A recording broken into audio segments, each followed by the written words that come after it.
हाँ जी, so online students, am I audible? Any questions, any doubts?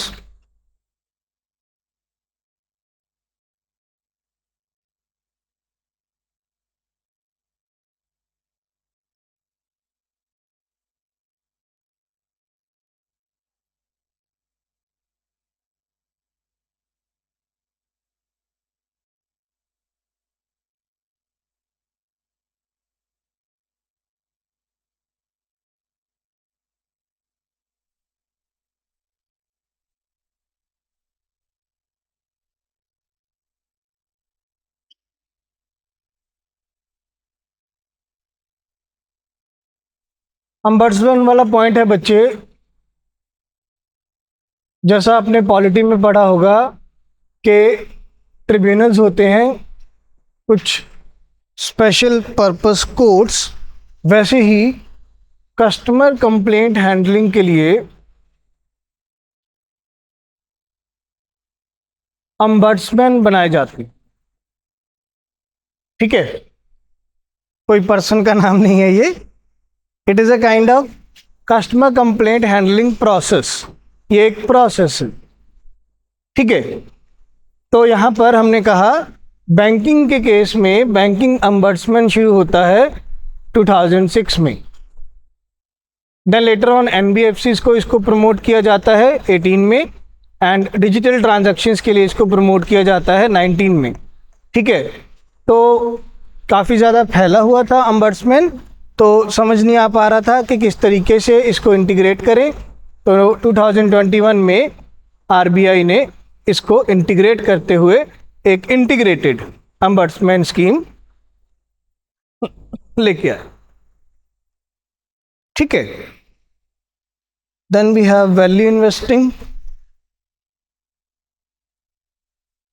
और value investing हमने कहा कि ये एक ऐसा फिनोमिना है जहाँ पे इन्वेस्टर को इन्वेस्टमेंट करना चाहिए कब, जब परचेज प्राइस, जिसको आप स्ट्राइक रेट के नाम से भी जानते हैं, वो कम हो वैल्यू ऑफ अंडरलाइंग एसेट से।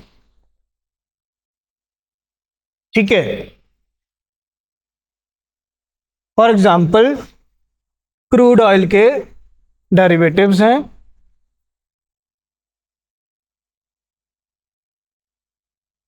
ठीक है, अगर अभी प्रेजेंटली क्रूड ऑयल का जो मार्केट रेट है से दैट इज $65 पर बैरल। ठीक है, और जो डेरिवेटिव सेल हों अगर वो $63 के सेल हों, तभी मुझे फ़ायदा होगा कि मैं एक जगह से क्रूड ऑयल $63 पर बैरल का परचेज कर रहा हूँ और दूसरी जगह 65 का सेल कर रहा हूँ, $2 का मुझे फ़ायदा हो जाएगा। That's what value investing is. ठीक है, then efficient investing. Efficient investing इसका ऑपोजिट है। एफिशिएंट इन्वेस्टिंग कहता है कि स्ट्राइक प्राइस और value of underlying asset almost हमेशा बराबर रहते हैं।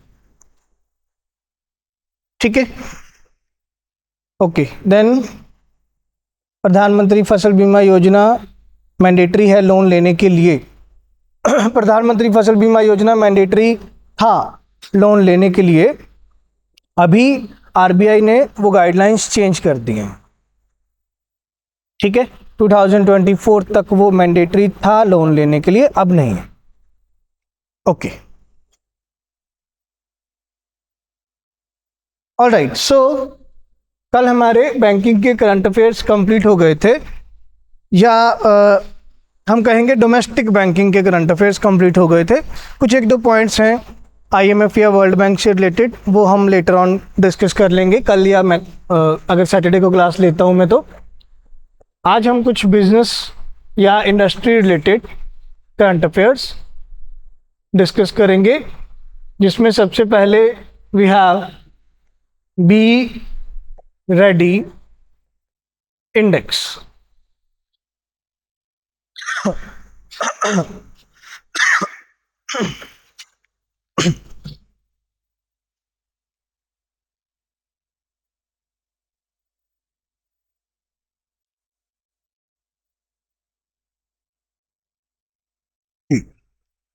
तो यहाँ पर बी का फुल फॉर्म ही बिजनेस है, that is business ready index.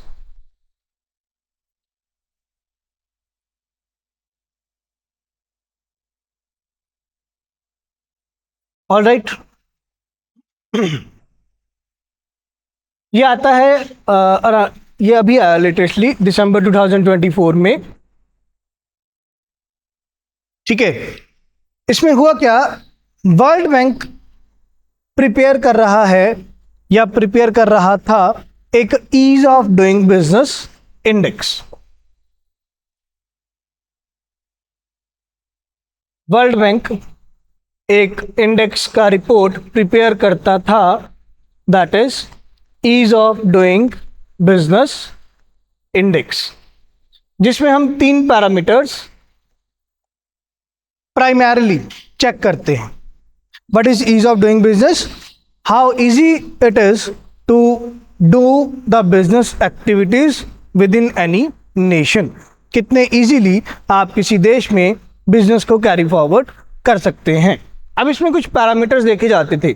सबसे पहला पैरामीटर क्या था कि कितना कंप्लायंस है related to commencement and incorporation, कितना कंप्लायंस है related to commencement and incorporation. ठीक है, जैसा हमने पहले पढ़ा हुआ है कि कैसे एक कंपनी एस्टैब्लिश होती है, उस कंपनी को रजिस्ट्रार ऑफ कंपनीज के पास जाना पड़ता है, memorandum of association, articles of association, और अगर शेयर बेचने हैं तो प्रॉस्पेक्टस, ये सारे फॉर्म्स अप्लाई करने पड़ते हैं। और अगर कभी भी एमओए या एओए में चेंज करना है, ठीक है, तो बोर्ड ऑफ डायरेक्टर्स की जनरल मीटिंग बुला के मीटिंग में ऑर्डिनेंस पास करना होगा, फिर वो ऑर्डिनेंस प्रोवाइड किए जाएंगे रजिस्ट्रार ऑफ कंपनी को, अगेन एमओए को एओए को अमेंड किया जाएगा। तो थोड़ा इनकॉर्पोरेशन प्रोसेस है, इजी है बट लेंथी है। ठीक है, तो वो चीज़ काउंट होती है कि यस कंप्लायंस बर्डन कितना है इनकॉर्पोरेशन का। एंड आफ्टर दैट कमेंसमेंट में हमने कहा कि प्रोडक्शन शुरू हुआ और सेल्स या मार्केटिंग शुरू हुआ आपके प्रोडक्ट का। ठीक है, से फॉर एग्जांपल हम कहते हैं कि चाहे लिबरलाइजेशन हो गया इन 1991, बट अभी भी 5 इंडस्ट्रीज ऐसी हैं जहां पे आपको लाइसेंस अप्लाई करना पड़ता है। यस, कौन कौन से थे वो, फार्मास्यूटिकल एंड ड्रग्स, केमिकल्स, ठीक है, आर्मरी प्रोडक्ट्स, ठीक है, then power sector, nuclear energy, atomic energy and all, and then वो केमिकल्स में कवर हो जाएगा। सॉरी, नहीं, explosive, industrial explosives and fire crackers. ठीक है, तो अब किसी ने फायर क्रैकर की फैक्ट्री लगानी है तो उसे पहले तो इनकॉर्पोरेशन में लेंथी प्रोसेस देखना पड़ा, देन उसे जैसा हमने बात कही थी कि उसे सीपीसीबी बोर्ड के पास एनवायरमेंटल लाइसेंसेस लेने होंगे कि भाई मैं पटाखा चलाने की या पटाखा बनाने की फैक्ट्री लगाना चाहता हूँ, राइट। तो कमेंसमेंट में भी फिर डिलेज होते रहेंगे, तो ये चीज़ चेक करनी है। Then compliances for doing business,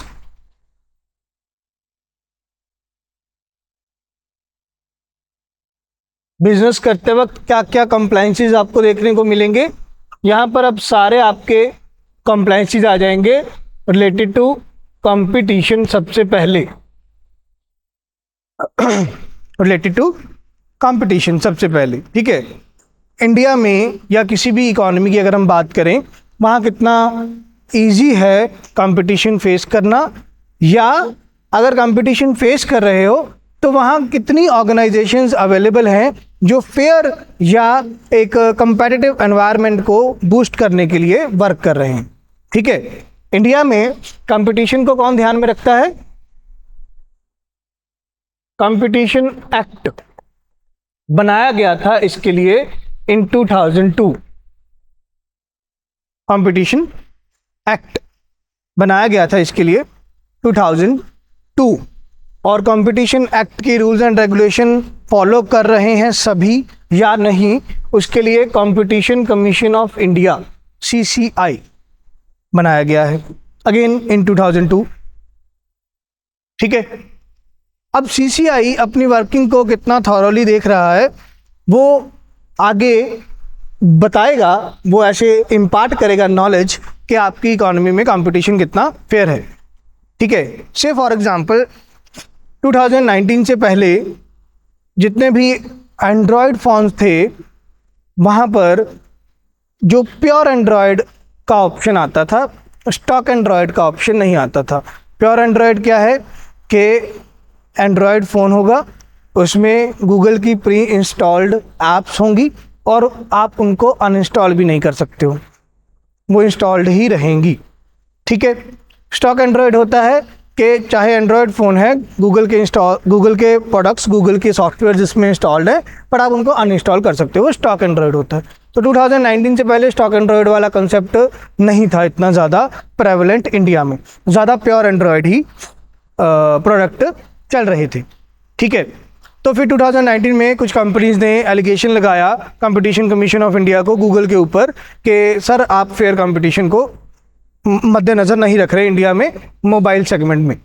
तो फिर कंपटीशन कमीशन ऑफ इंडिया ने लगभग 300 करोड़ समथिंग का फाइन लगाया गूगल पर कि तुम मोनोपोलिस्टिक प्रैक्टिसेस करते हो।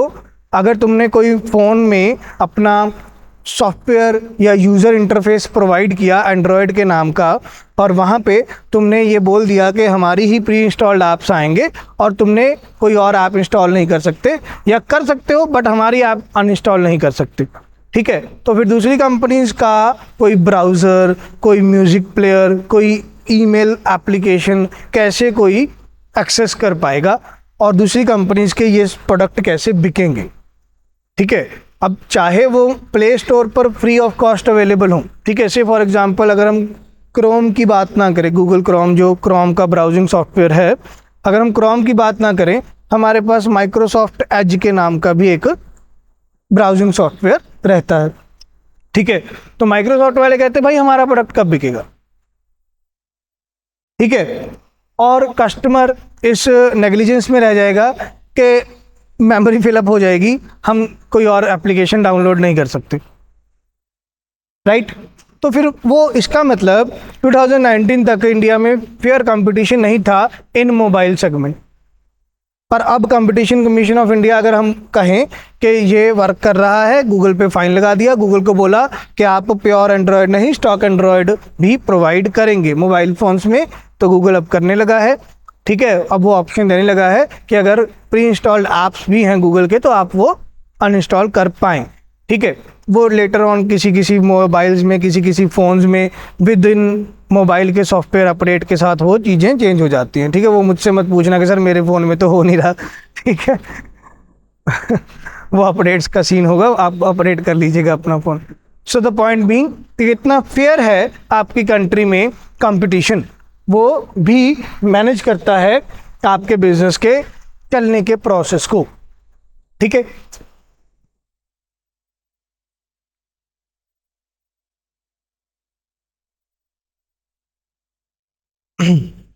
मैंने ये काम किया हुआ है बच्चे, में भी ये आप ही के साथ होगा, ऐसा कुछ नहीं है। ऑलराइट, सेकंड पॉइंट ये लिख लिया आपने कि कंपटीशन इंडिया में कंपटीशन एक्ट 2002 और CCI competition commission of India संभालता है। अच्छा, इससे रिलेटेड ना एक सेपरेट पॉइंट लिख लीजिए साइड पर। कंपटीशन कमीशन ऑफ इंडिया जो 2002 में आता है, इससे पहले कौन सा एक्ट या क्या था हमारे पास कंपटीशन को मैनेज करने के लिए? इससे पहले हमारे पास जो एक्ट था दैट वाज MRTP एक्ट, जो कि पॉइंट आउट किया गया था, लॉन्च किया गया था या इम्प्लीमेंट किया गया था, अनेक्ट किया गया था 1969 में। ठीक है, where MRTP stands for monopolistic and restrictive trade practices act, monopolistic and restrictive trade practices act. अब इसमें दो वर्ड्स हैं। ठीक है, दो वर्ड्स हैं इसमें, पहला वर्ड क्या है? मोनोपोलिस्टिक ट्रेड प्रैक्टिसेस, ठीक है। और सेकंड वर्ड है इसमें रिस्ट्रिक्टिव ट्रेड प्रैक्टिसेस। दो वर्ड्स हैं अलग अलग, एक है मोनोपोलिस्टिक ट्रेड प्रैक्टिसेस और एक है रिस्ट्रिक्टिव ट्रेड प्रैक्टिसेस, जिससे ये बनता है monopolistic and restrictive trade practices act. Monopolistic trade practices क्या कहते हैं? मोनोपोलिस्टिक ट्रेड प्रैक्टिसेस कहते हैं कि कार्टेलाइजेशन नहीं होगा, कार्टेलाइजेशन नहीं होगा, ठीक है। मैं स्क्रीन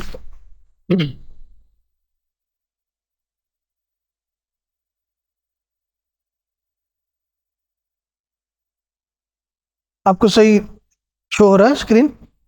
यस, अभी आप चेक कर लीजिए ऑनलाइन स्टूडेंट्स, अभी ठीक है? ऑलराइट, सो हमने कहा कार्टेलाइजेशन नहीं होगा,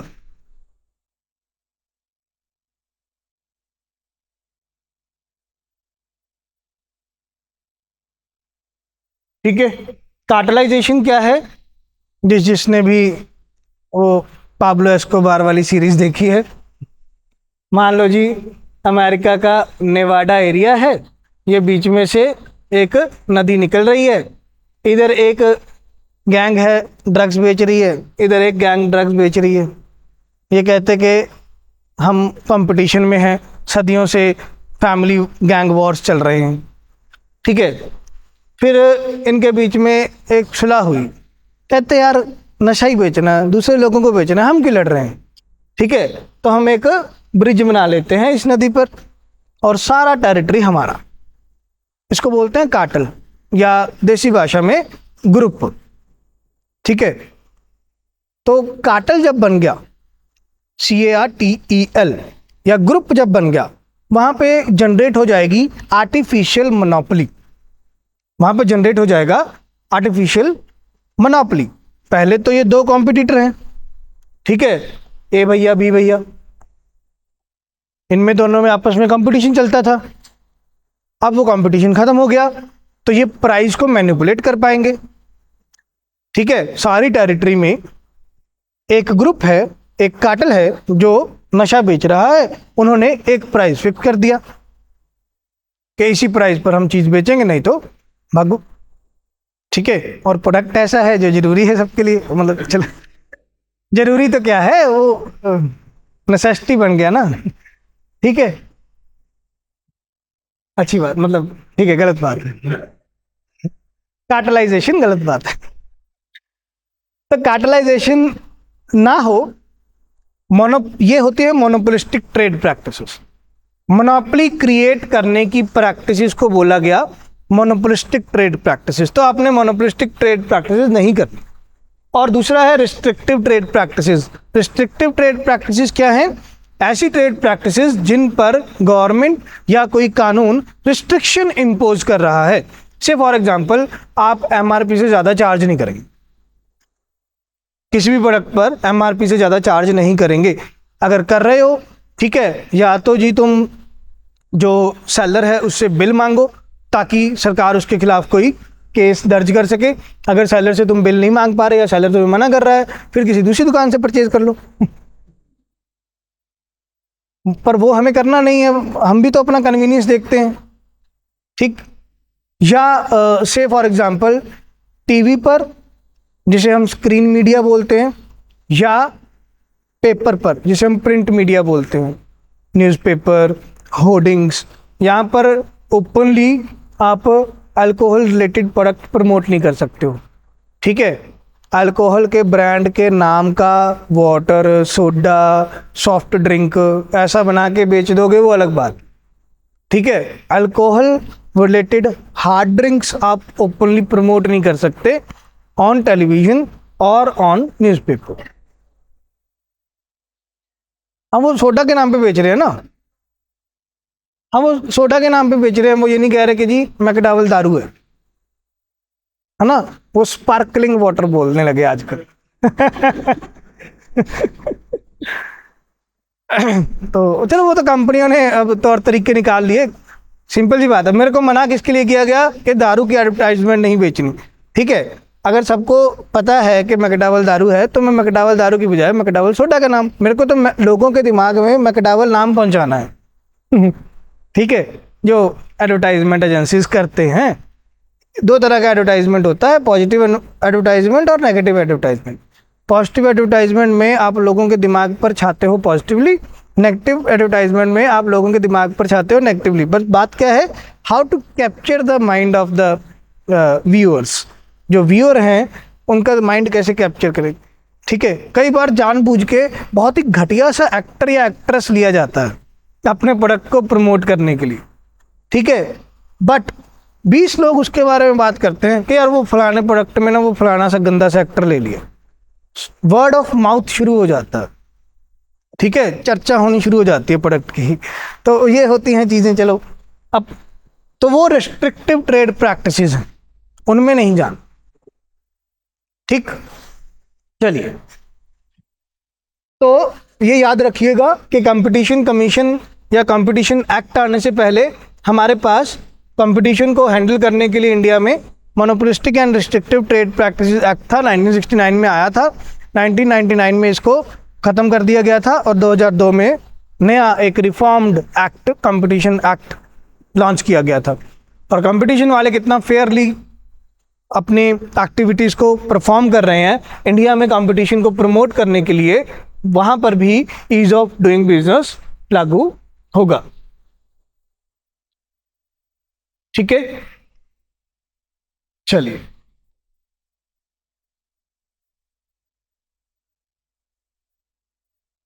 तो कितना इजी है बिजनेस करना, उसमें पहला पॉइंट क्या आता है, कंपटीशन, ठीक है, कंपटीशन। दूसरा पॉइंट आता है मार्केटिंग कितना इजी है। मार्केटिंग कितना इजी है।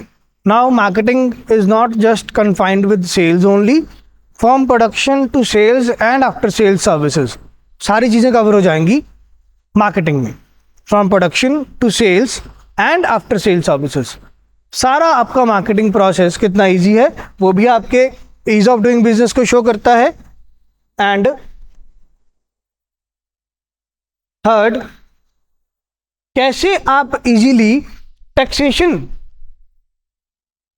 रूल्स को फॉलो कर पाते हो, ठीक है। जैसे हम 2017 की बात करें, बहुत ही शॉर्ट नोटिस में जीएसटी को लागू कर दिया जाता है, जीएसटी को इम्प्लीमेंट कर दिया जाता है, ठीक है।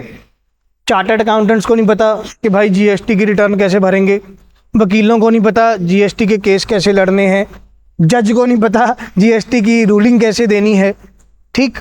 तो वो एक शॉर्ट नोटिस में जीएसटी को लागू कर दिया तो कॉम्प्लायंस बर्डन बढ़ गया जीएसटी के कारण। सरकार, एक तरफ से सरकार ने कहा कि कॉम्प्लायंस बर्डन कम हुआ है, वो कॉम्प्लायंस बर्डन कम कहाँ हुआ कि हाँ, जहाँ पहले 10 तरह के अलग अलग इनडायरेक्ट टैक्स थे, 10 तरह की अलग अलग रिटर्न भरनी पड़ती थी, अब जीएसटी एक ही इनडायरेक्ट टैक्स है, एक ही रिटर्न भरनी पड़ेगी, वो कॉम्प्लायंस बर्डन ईजी हो गया।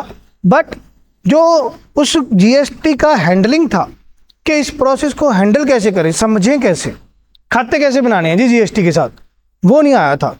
तो वो भी सारी चीज़ें चेक की जाएंगी रिलेटेड टू टैक्सेशन, क्लियर, जो कि शो करेंगे, ये 3 पैरामीटर शो करेंगे कितना इजी है आपके इकोनॉमी में बिजनेस को कैरी फॉरवर्ड करना।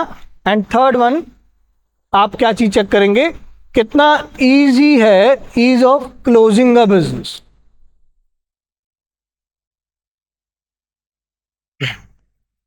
Ease of closing a business, say for example, हम जैसे कल एग्जाम्पल ले रहे थे, कल या परसों जब हमने पढ़ा था DICG, deposit insurance and credit guarantee वाला पार्ट, याद है? डिपॉजिट इंश्योरेंस वाला पार्ट हमने पढ़ा था, कौन बोल रहा है? हाँ जी, पढ़ा था। डिपॉजिट इंश्योरेंस नाम की कोई बलाम पढ़ी थी हमने, 1 2 3।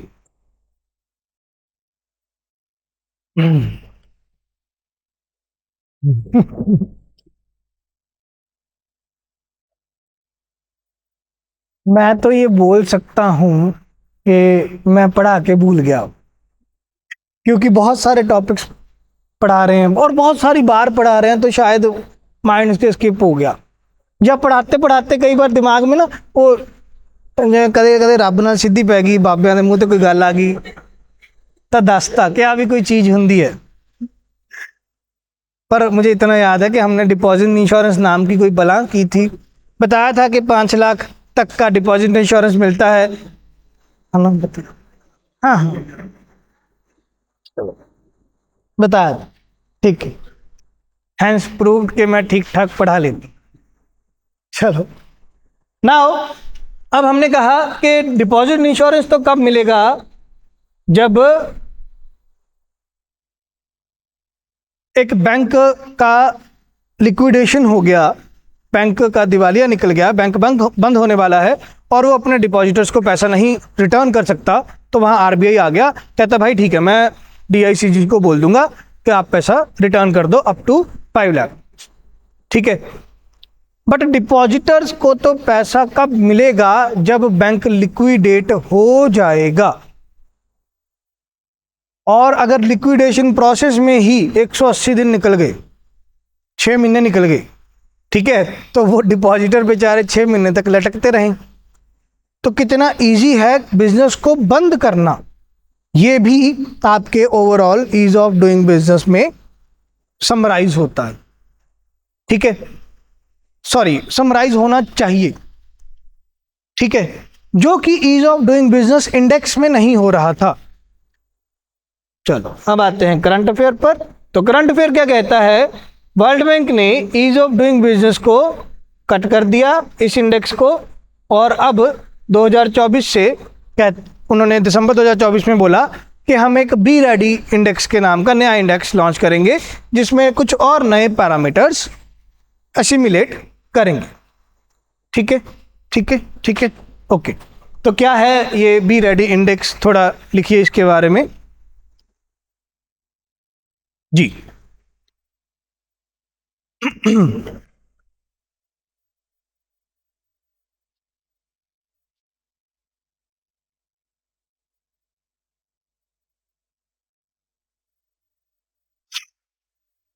In December 2024, in December 2024,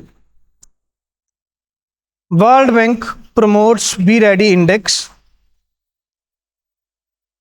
World Bank promotes Be Ready Index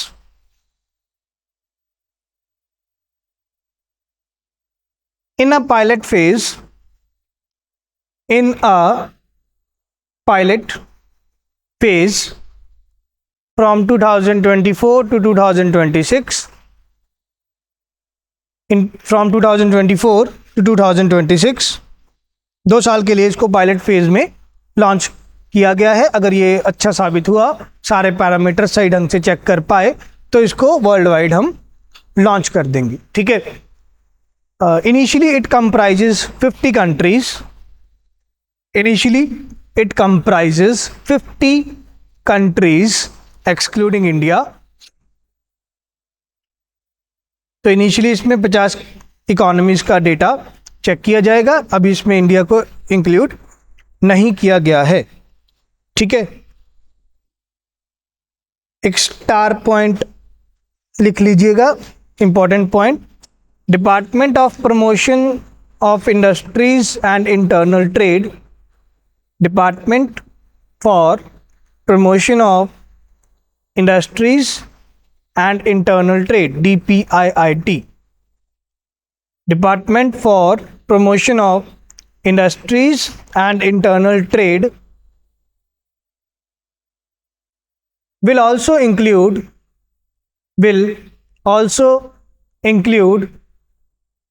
some parameters of Be Ready Index, some parameters of Be Ready Index in National Ease of Doing Business Index. In Be Ready Index in National Ease of Doing Business Index. जैसे world bank world level पर ease of doing business index बनाता था, India में ये department for promotion of industries and internal trade ये national ease of doing business index बना रहे हैं। ठीक है, बात तो ये है ना कि अगर वर्ल्ड बैंक ने ease of doing business index बनाना है तो उसके पास डेटा कहाँ से आएगा। तो हर इकोनॉमिस्ट को बोला हुआ है कि भाई तुम अपना national ease of doing business index बनाओ। तो अब जब जैसे ही BREADY इंडेक्स को पायलट फेज में लॉन्च किया जा रहा है तो इंडिया वाले कहते हम भी पायलट मैनर में BREADY इंडेक्स के पैरामीटर्स इंक्लूड कर लेंगे अपने national ease of doing business index में। Yes, okay. तो क्या पैरामीटर्स हैं, वो पैरामीटर्स लिख लीजिए।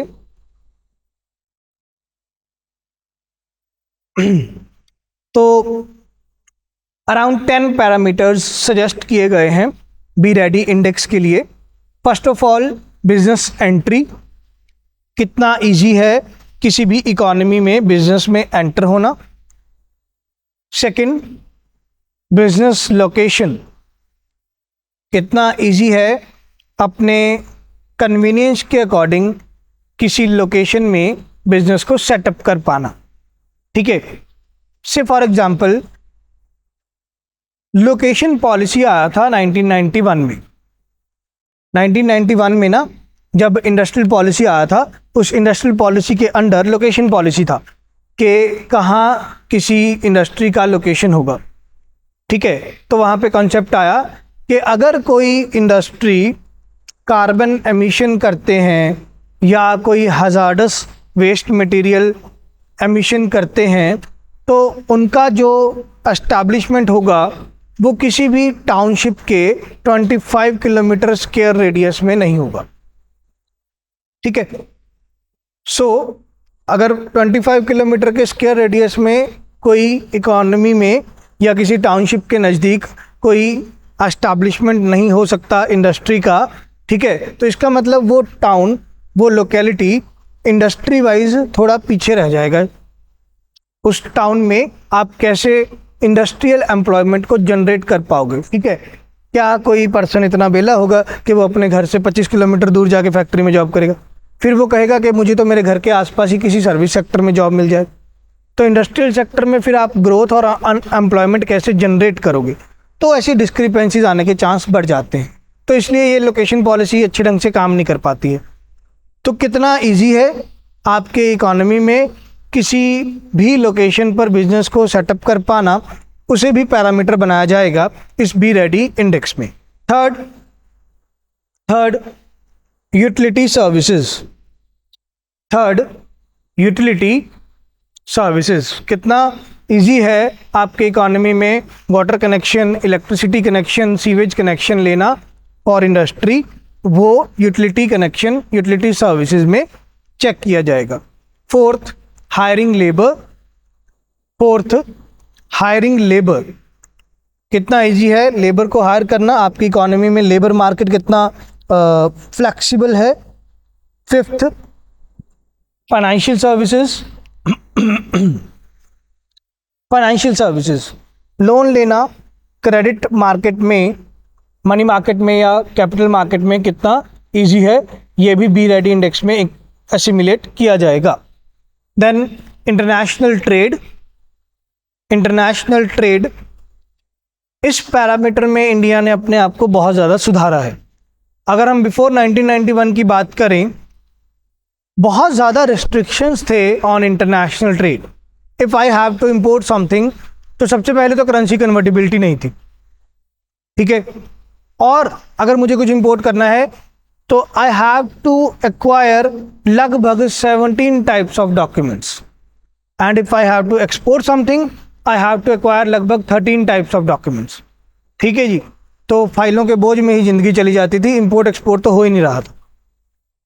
तो 1991 के बाद हमने बहुत सारे रिस्ट्रिक्शंस को लिबरलाइज किया एक्सपोर्ट और इंपोर्ट के केस में। अब इंपोर्ट के केस में सिर्फ आपको 3 लाइसेंस या 3 डॉक्यूमेंट्स अप्लाई करने होते हैं, और एक्सपोर्ट के केस में सिर्फ 2 लाइसेंस या डॉक्यूमेंट्स आपको फिलअप करने रहते हैं।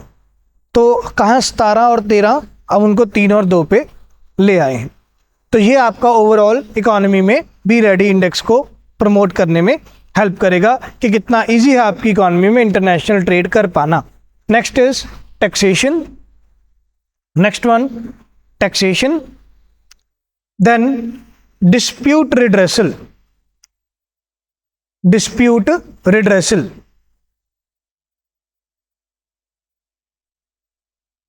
टैक्सेशन में हमने कहा बच्चे कि आपकी इकोनॉमी में आप कितनी इजीली टैक्स कंप्लायंसेस के साथ बिजनेस को कैरी फॉरवर्ड कर पाते हो। आप कितनी इजीली अपनी इकोनॉमी में टैक्स कंप्लायंसेस को रन कर सकते हो बिजनेस के साथ साथ में। जैसा हमने जीएसटी का एग्जांपल लिया था अभी कुछ देर पहले कि अगर मैंने कहा कि जीएसटी इम्प्लीमेंट हो गया इंडिया में, बट कितने ऐसे सीए, कितने ऐसे लॉयर, कितने ऐसे जज थे जिनको 2017 में जीएसटी की वर्किंग के बारे में पता था। ठीक है, या चलो सीए, लॉयर, जज तो ये तो बहुत आगे की बातें हैं। मेरी एक कंपनी है, मैं बिज़नेस करता हूँ। मैंने बिज़नेस करते करते कंपनी को मैनेज करने के लिए मैंने एक नॉर्मल अकाउंटेंट ही हायर किया हुआ है जो मेरे बुक्स ऑफ अकाउंट्स को मैनेज करता है। ठीक है, तो मेरे अकाउंटेंट को कितनी नॉलेज है कि कैसे डेली बुक्स ऑफ अकाउंट्स को मैनेज करना है विद जीएसटी। तो वो ओवरऑल टैक्सेशन में, प्लस इनकम टैक्स रिटर्न भरना। 2018 से पहले 2018 में EITR आया था, इलेक्ट्रॉनिक ITRs आए थे, इनकम टैक्स रिटर्न। तब 2018 से हम लोग mobile phone, computer, laptop, PC पर इजीली ऑनलाइन मैनर में इनकम टैक्स रिटर्न भर पाते हैं। नहीं तो 2018 से पहले ऑनलाइन रिटर्न का कोई सिस्टम नहीं था, ऑफलाइन रिटर्न थी। ठीक है, तो पहले तो मुझे अपने शहर के इनकम टैक्स अथॉरिटीज़ में जाके फॉर्म लेके आना पड़ता था। फिर मैं वो फॉर्म लेके आऊँगा, फिर वो फॉर्म फिल किया। ठीक है, और इंडिया जैसे कंट्री में हमारे पास फॉर्म भरते भरते कोई ना कोई मिस्टेक तो होती ही होती है। ठीक है, तो वो भी एक दिक्कत। फिर 2-3 एक्स्ट्रा कॉपीज़ लेके आओ। फिर कभी कभी खाना खाते खाते भी फॉर्म साथ में रख लेते हैं, उस पर जी फिर वो मस्टर्ड ऑयल के दाग लग जाते हैं, अचार के दाग लग जाते हैं। ठीक है, क्या कह रहे हैं सर, हम तो नोट्स भी रख लेते हैं कभी कभी। तो फिर वो एक स्यापे। फिर उसके बाद मैं एक पर्टिकुलर मुझे डेट मिलता था कि किस डेट में मैं इनकम टैक्स अथॉरिटीज़ में जाऊंगा और अपना रिटर्न सबमिट करूंगा। तो वो मुझे सिर्फ डेट नहीं मिला, वो बहुतों लोगों को डेट मिला। फिर लाइंस में, क्यूज़ में लगो, 5-5 घंटे वेट करो। एक दिन की पहले दफ्तर से छुट्टी लो, दफ्तर में बॉस की गालियाँ सुनो, फिर 5 घंटे लाइन में लग के लाइन वालों से लड़ाइयाँ करो। तो बहुत ज़्यादा बर्डन है इनकम टैक्स भरने में ही। ठीक है, and again for corporate tax. यहाँ तो हम इनकम टैक्स की बात कर रहे हैं, सिर्फ कॉर्पोरेट टैक्स, कंपनीज ने जो टैक्स भरना है उनका भी अलग से रिटर्न भरना पड़ेगा, उनके लिए भी लाइनों में लगो। तो वो बहुत बर्डन था, अब वो बिल्कुल नेग्लिजिबल है। ठीक है, आप ऑनलाइन फॉर्मेट में मोबाइल खोल के अपना ITR भर सकते हो। ठीक है, अंग्रेजी नहीं आती कोई बात नहीं, वेबसाइट में हिंदी का भी ऑप्शन है। ठीक है, और अभी वेबसाइट को जो ये पोर्टल है जहाँ पे आप ऑनलाइन ITR फिल करते हैं, इसको और डेवलप किया जा रहा है। इसमें सारी की सारी 22 कॉन्स्टिट्यूशनल लैंग्वेजेस में इसको वेबसाइट को प्रमोट किया जाएगा। ठीक है, तो इसमें हम कहेंगे हाँ ठीक है, अब गवर्नमेंट वर्क कर रहे हैं, टैक्सेशन के पॉइंट ऑफ व्यू से ईज ऑफ डूइंग बिजनेस बढ़ेगा। क्लियर है? Clear, okay. Next one, taxation के बाद dispute resolution, then market competition, 9th one market competition, and last business insolvency. वही क्लोजिंग वाला पार्ट जो हमने कहा कि ईज ऑफ डूइंग बिजनेस में आप ये चेक नहीं कर पाते थे। ईज ऑफ डूइंग बिजनेस में हम डूइंग में ही रहते थे, कितना इजी है बिजनेस करना, कितना इजी है बिजनेस क्लोज करना, उसको चेक नहीं कर रहे थे। बट उसको भी चेक करो, ease of closing a business. हाँ, वही एग्जिटिंग वाला ही है। ईज ऑफ एग्जिटिंग में से RBI ने बोल दिया कि कोई बैंक है, वो एग्जिट पॉलिसी आया था अराउंड 21 में, शायद 21 या 22 में।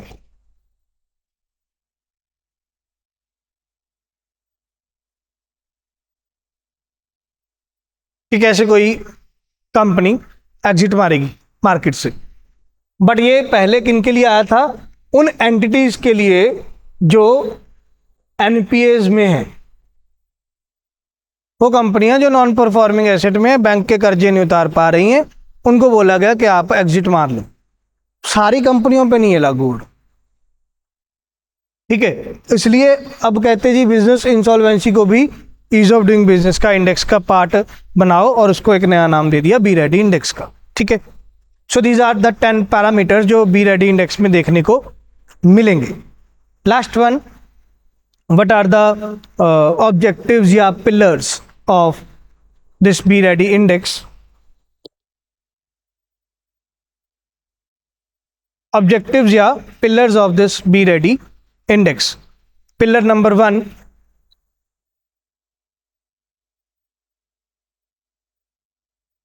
Regulatory framework. Pillar number 1, regulatory framework.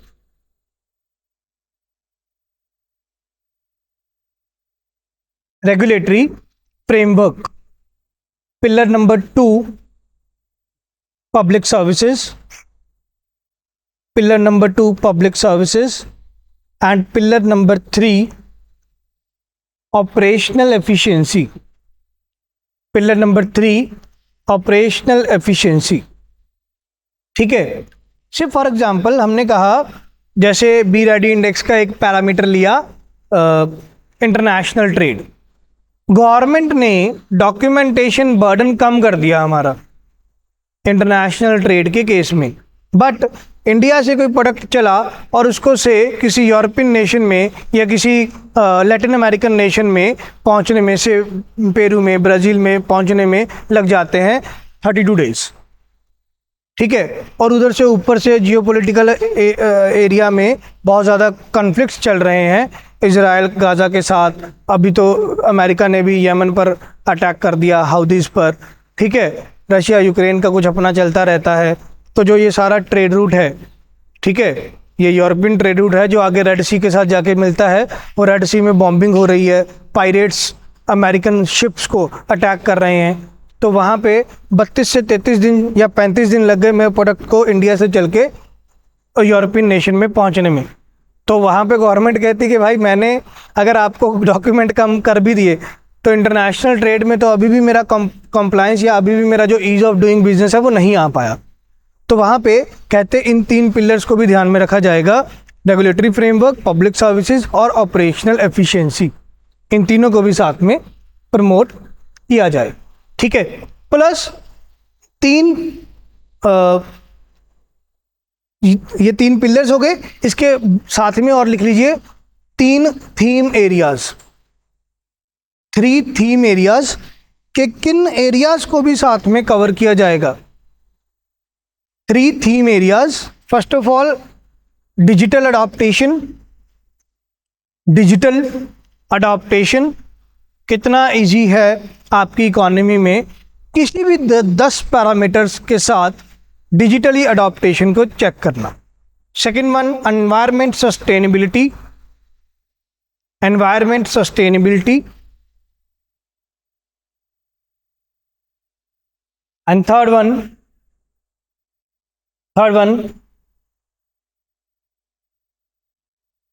Gender equality.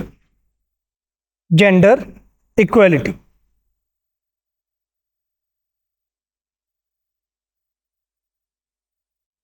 ठीक है, हाँ बी रेडी इंडेक्स की इनमें से कुछ पैरामीटर्स इंडिया वाले कहते हैं हम अडॉप्ट करेंगे, ये नहीं बताया कि अभी कौन से अडॉप्ट करेंगे। ठीक है, okay, so this is for business ready index. Next करते हैं, next current affair related to business. India's startup ecosystem.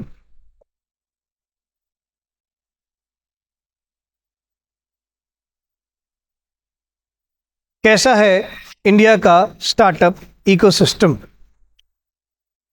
ठीक है, तो इसमें पहले सबसे पहले लिखिए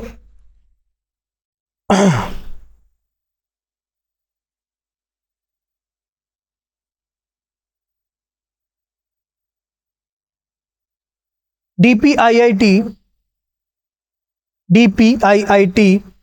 is the nodal agency, nodal, NADAL, NODAL, Nodal Agency. DPIIT is the nodal agency and has the authority to declare any new venture as a startup. To declare any venture as startup. ठीक है.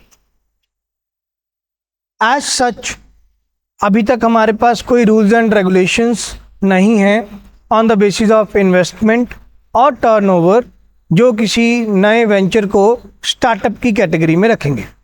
तो कौन से नए venture को startup बोलना है, इसकी अथॉरिटी है DPIIT के पास. ठीक है. तो इसमें लिखिए as per 2023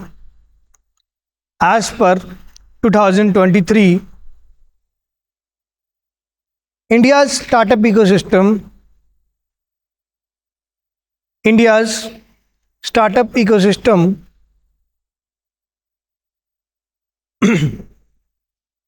stood at world's third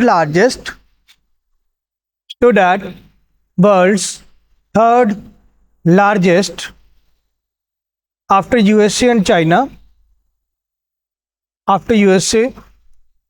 China with 67 unicorn startups according to Global Unicorn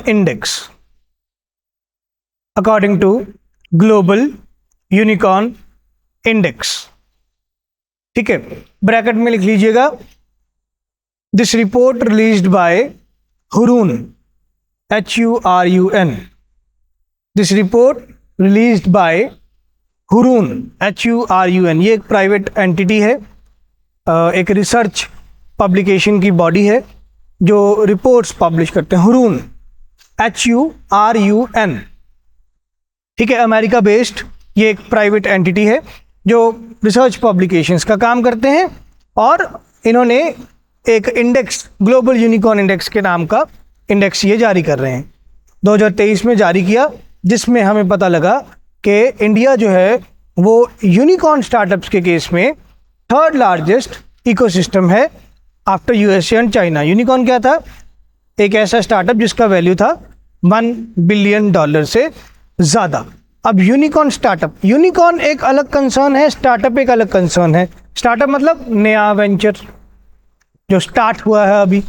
unicorn जिसकी वैल्यू $1 बिलियन से ज़्यादा है. तो एक ऐसा वेंचर जो अभी स्टार्ट किया गया, एस्टैब्लिश किया गया और स्टार्ट होते ही उसकी वैल्यू $1 बिलियन से ज़्यादा है. तो वो यूनिकॉर्न स्टार्टअप्स कितने हैं? 67. टोटल यूनिकॉर्न इंडिया में अकॉर्डिंग टू 2024 111 पढ़े थे हमने. ठीक है. तो यूनिकॉर्न स्टार्टअप्स 67, यूनिकॉर्न्स 111, ये याद रखिएगा. ठीक है. ऑलराइट. ठीक है. नेक्स्ट लिखिए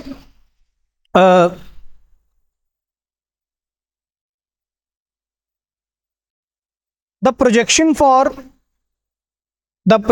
for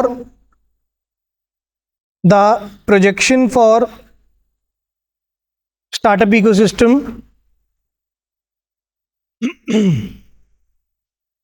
the projection for startup ecosystem is $300 billion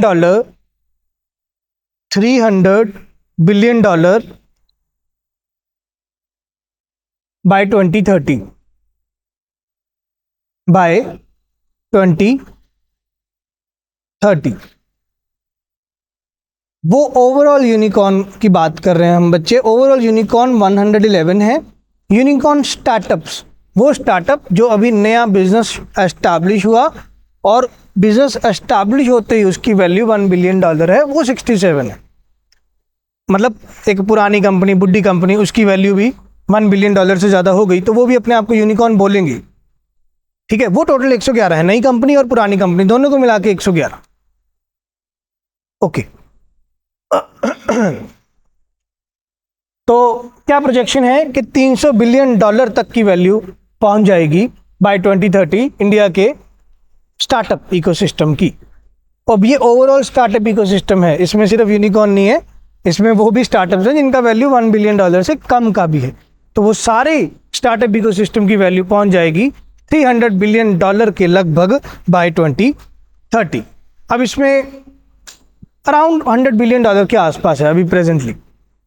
ठीक है, तो इसमें अब करंट अफेयर क्या है? करंट अफेयर में लिखिए, ministry of commerce and industry, ministry of commerce and industry launched Bhaskar initiative, BHASKAR, Bhaskar initiative, ठीक है, जिसका फुल फॉर्म है Bharat startup knowledge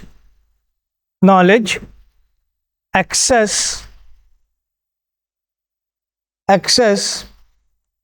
registry, A वाला एक्सेस रजिस्ट्री। ठीक है,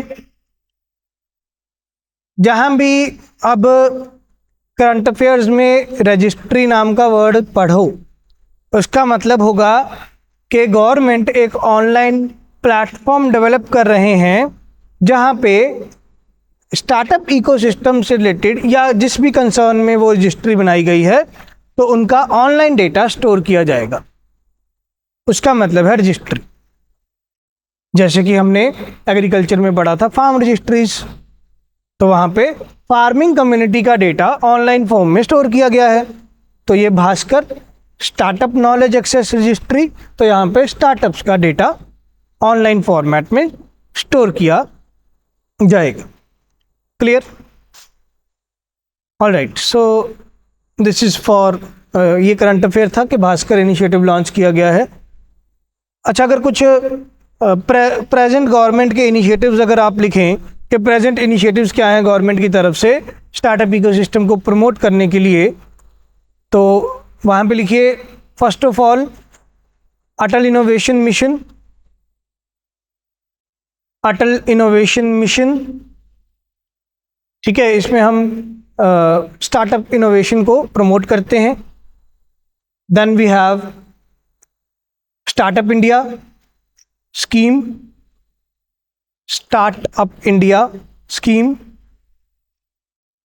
ठीक है। अटल इनोवेशन मिशन आता है 2015 में और स्टार्टअप इंडिया आता है 2016 में।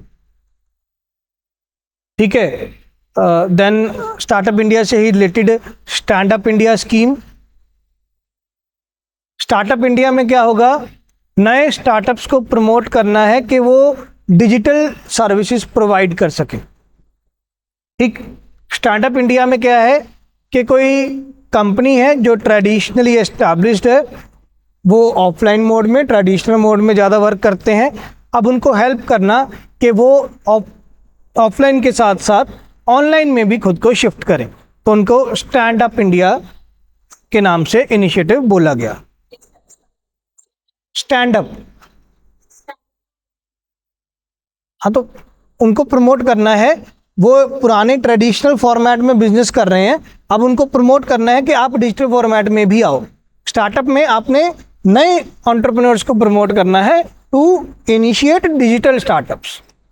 ठीक है, तो एक नए इनिशिएटिव्स के लिए स्टार्टअप, पुराने ट्रेडिशनल एस्टैब्लिश्ड बिजनेस को प्रमोट करने के लिए डिजिटल मैनर में स्टैंड अप इंडिया स्कीम। ठीक है, then fund of funds for startups, fund of funds for startups. ठीक है, इसके नाम से इसका मीनिंग क्लियर हो रहा है। बहुत सारे फंड्स क्रिएट किए स्टार्टअप्स के लिए, उन बहुत सारे फंड्स को आगे किसी और फंड में इन्वेस्ट कर दिया। तो fund of funds for startups, ठीक है। देन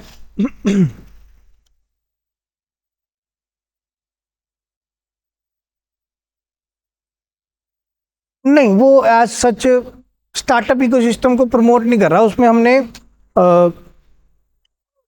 वुमेन एम्पावरमेंट या वुमेन एम्प्लॉयमेंट को प्रमोट करना है किसी भी मैनर में, ठीक है। Then national policy on software products, national policy on software products 2019, policy on software products. Total number of ministries 47 पढ़े थे आपने पॉलिटी में? लास्ट जहां तक मुझे याद ध्यान है, जब तक मैंने पढ़ा था तो 47 थे I guess, total number of ministries. Check कीजिएगा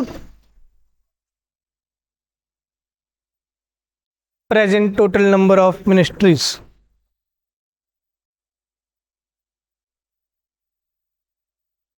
या मे बी 56 आई गेस,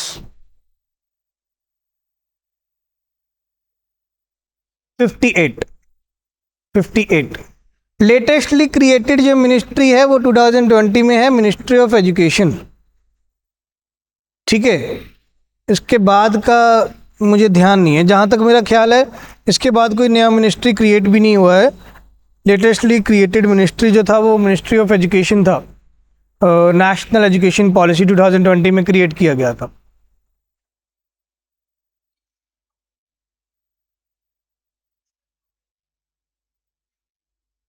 क्या चीज? वो ऑपरेशन, ये मिनिस्ट्री ऑफ होम अफेयर्स से सेपरेट किया गया था 2003 में शायद, पहले ये होम अफेयर्स का पार्ट था।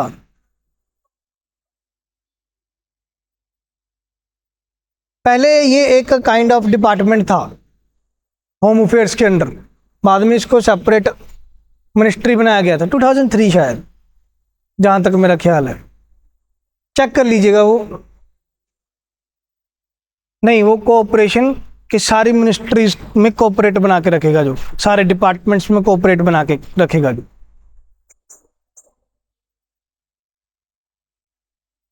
पीएलआईज, जो पीएलआईज का कंसर्न है 14 गुड्स हैं, 14 प्रोडक्ट्स हैं, फिजिकल प्रोडक्ट्स हैं और 12 सर्विसेज हैं, तो 26 प्रोडक्ट्स जिनके ऊपर भी पीएलआई मिलता है। तो कोई भी स्टार्टअप उन प्रोडक्ट्स में आएगा उसको भी पीएलआई मिलेगा ही मिलेगा, ठीक है।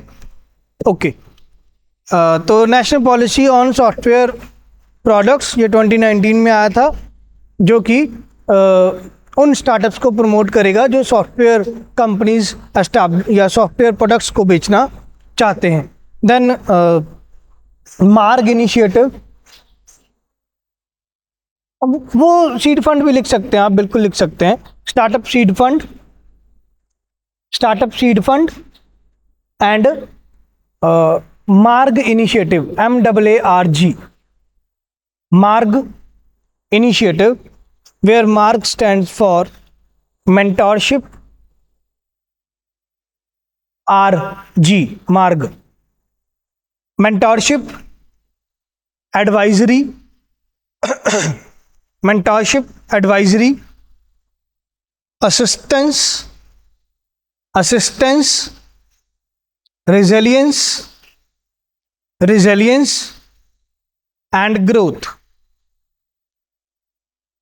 mentorship, advisory, assistance, resilience and growth, ठीक है। तो again department of for the promotion of industry and internal trade ये इनिशिएटिव लेके आ रहे हैं, जिसमें किसी भी तरह का टेक्निकल एक्सपर्टीज़, फाइनेंशियल एक्सपर्टीज़, कोई मेंटरशिप प्रोग्राम चाहिए हो किसी भी स्टार्टअप को, तो वो ये डिपार्टमेंट वाले कहते हैं हम आपको प्रोवाइड करेंगे, ठीक है। तो ये कुछ इनिशिएटिव्स आप कोट कर सकते हैं अगर आपको स्टार्टअप इकोसिस्टम के ऊपर कोई सवाल आ जाता है, ठीक है। नोट्स में मैंने इनका कुछ डिटेल आपको प्रोवाइड किया है। क्लियर? हाँ, मुझे पता वो कुछ टाइम नहीं मिल पाया टाइपिंग डिपार्टमेंट वालों को टाइपिंग करने के लिए, बिकॉज काफ़ी सारे सब्जेक्ट्स और काफ़ी सारे टेस्ट थे। तो बट आज प्रॉमिस, तो आज नोट्स अपलोड करवा देंगे, ठीक है? बहुत है, ऑलराइट, ठीक है, थैंक यू।